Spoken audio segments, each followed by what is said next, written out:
Hello viewers, আপনারা হয়তো অনেকেই জানেন না যে প্লে স্টোর কীভাবে আপডেট দিতে হয়। আপনারা তো জানেন যে স্মার্টফোনের যেগুলো সফটওয়্যার থাকে, সফটওয়্যারগুলো প্লে স্টোর থেকে আপডেট দিতে হয়। তো আপনাদের মাথায় নিশ্চয়ই প্রশ্ন আসছে, প্লে স্টোর থেকে সফটওয়্যার আপডেট দেয়, তো প্লে স্টোর কীভাবে আপডেট দেওয়া যায়? তো আপনাদের জন্য আজকে আমি একটা ভিডিও নিয়ে আসলাম। এই ভিডিওর মাধ্যমে আপনারা জানতে পারবেন যে প্লে স্টোর কীভাবে আপডেট দিতে হয়।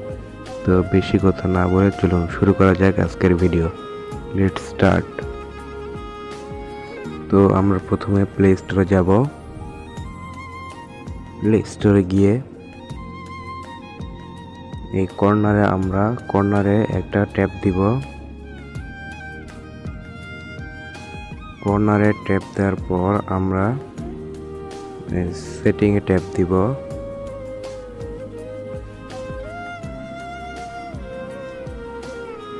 সেটিংয়ে ট্যাব দেওয়া হয়ে গেলে আমরা এবাউটে ট্যাব দিব। তো এবাউটে ট্যাব দেওয়ার পর আমরা একটু নিচের দিকে আসব। নিচের দিকে আসার পর আমরা দেখতে পাচ্ছি লার্ন মোর। আমরা লার্ন মোরে ট্যাব দিব না।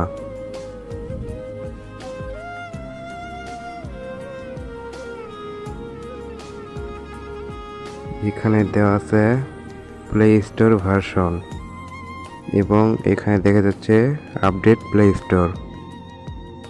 তো আমরা আপডেট প্লে স্টোরে একটা ক্লিক দেব।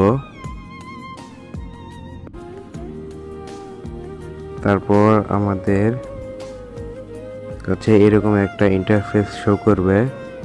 তো আমরা গো ইটে ট্যাব দিব। গো ইটে ট্যাব দেওয়ার পর আমাদের প্লে স্টোরটি অটোমেটিকলি আপডেট হয়ে যাবে।